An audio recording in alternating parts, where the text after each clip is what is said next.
Hello everybody, welcome back to the course.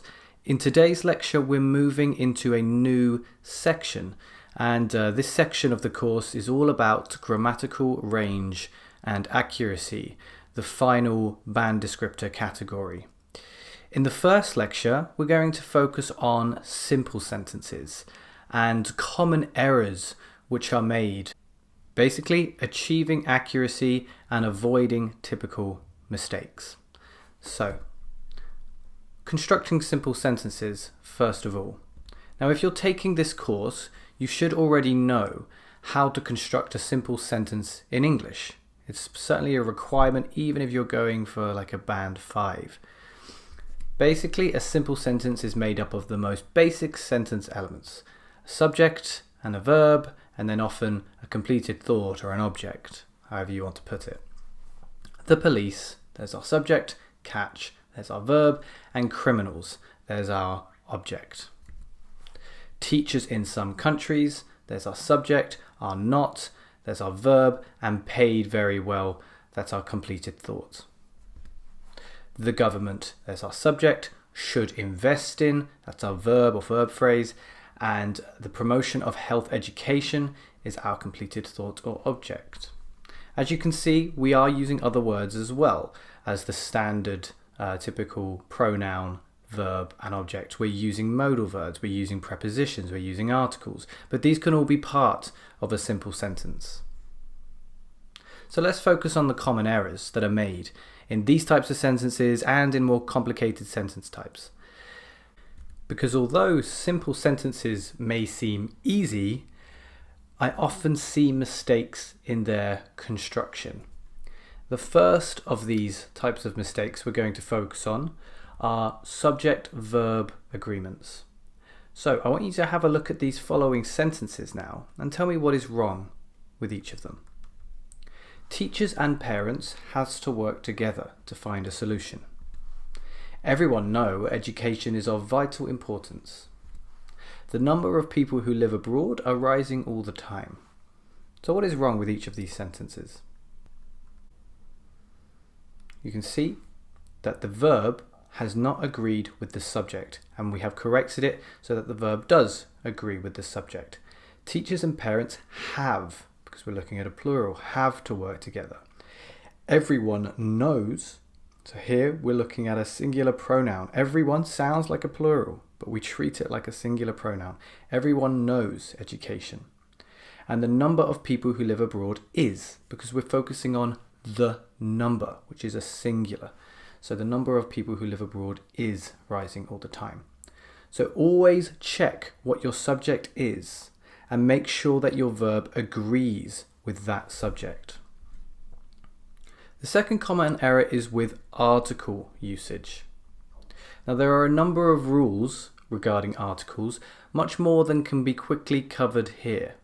However, here are the most common mistakes I see and the most relevant for essay writing in task 2. Definite articles to begin with, the. We use this article when we believe the reader knows exactly to whom or what we are referring. We use them with superlative adjectives, the biggest problem in big cities. When mentioning something again, after we've introduced it once, we mention it again, and then we can use the definite article. People's buying habits can be influenced by a particular celebrity. The celebrity has such an effect because. So when you introduce it again, then you can use the definite article. When saying something about all things referred to by a noun, the laptop was a major breakthrough. So that the laptop, the invention of that laptop, was a major breakthrough. When talking about groups of people, the elderly, the poor, the rich, the unemployed. So a lot of groups of people can begin with a definite article. And when the figure is the important part of the noun phrase, the number of people who smoke is worryingly high. Not a number of people who smoke, that would be more concerned with the people themselves. If we're more concerned about the figure, the actual number, then we'll use the article in front of number. The number of people who smoke is worryingly high. What about indefinite articles? A, or an if we're going before a vowel sound. We use this article with singular countable nouns when the reader does not know exactly to whom or what we are referring. When showing someone or something is part of a group, so there is a reason why crime rates are continuing to rise. It's one reason out of several. It is not the only reason. So a reason. It's part of a group. When we want to say something about all things of that kind, so a student cannot be expected to be well behaved all the time. We're not looking at a specific student, just all things of that kind. We do not use articles when we do not use indefinite articles when referring to plurals or uncountable nouns. There are many reasons why. Information on the internet can sometimes be unreliable, not an information on the internet. So we never use indefinite articles when referring to plurals or uncountable nouns. With all that in mind, let's see if you can find the article errors in these sentences here. Maybe you'd like to pause the video, go through this because there are a number of errors in these sentences, and come back when you're ready, when you think you found them all. Okay, hopefully you found them. Let's see if you've got them right. Some people argue that teenagers, not specific teenagers, just teenagers in general, teenagers spend too much time on the internet. We always put a definite article before the when we're looking at internet as a noun. This is a problem. It's not the only problem. It's a problem because if they do not get enough exercise, they can end up suffering from obesity. We do not use an article with an uncountable noun like obesity. As a result, not the only result, these children often struggle with health issues. Not any specific health issues, just health issues in general. And these issues can affect them throughout life. No article there either. As studies show, the reader doesn't know which studies we're talking about, so we can't use an article here. The rate of obesity, it's a specific rate, the rate of obesity is rising all the time. Okay, hopefully all of those make sense. Let's look at the final common error, which is regarding tenses. The majority of your essay will need to be written in the present simple, as this tense is often used to give opinions. I think investment is good. Or facts and beliefs. Education leads to a competent workforce. However, you need to be careful to realize when other tenses are necessary. This is particularly the case in some more difficult task 2 questions, sometimes which ask you to talk about the future or the past. Can you spot the mistakes in these sentences? The best way to improve the economy will be to lower taxes. 3 years ago, the government has decided to invest in healthcare. This leads to a huge improvement in public health. Sports facilities would be important because they would offer people an opportunity to exercise. To solve this problem, the government should give teachers a pay rise.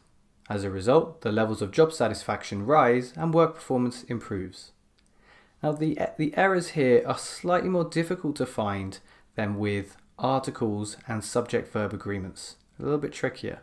That's why when we come to the checking the essay lecture, I advise against checking for tenses when you've finished. Check for easier errors. But for this lecture today, particularly when we're thinking about getting it right at the time when you are actually writing your essay, it's very important that you use the correct tense. So see if you can work out where the issues are and then play the video again when you're ready to continue.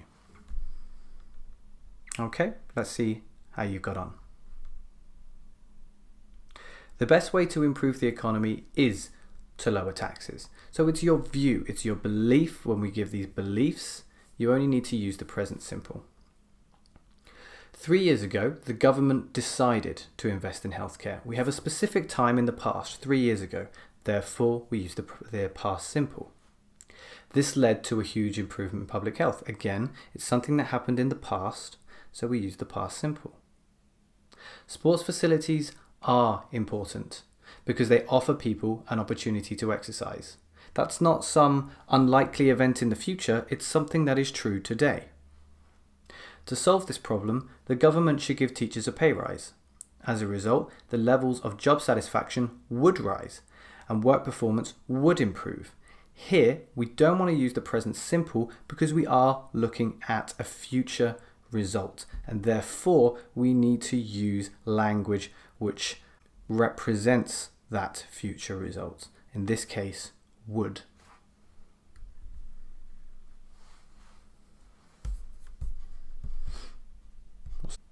So that was a look at simple sentences and the three most common mistakes, which are subject-verb agreement, article usage, and tense usage. In the next lecture, we're going to look at how to accurately create a complex sentence.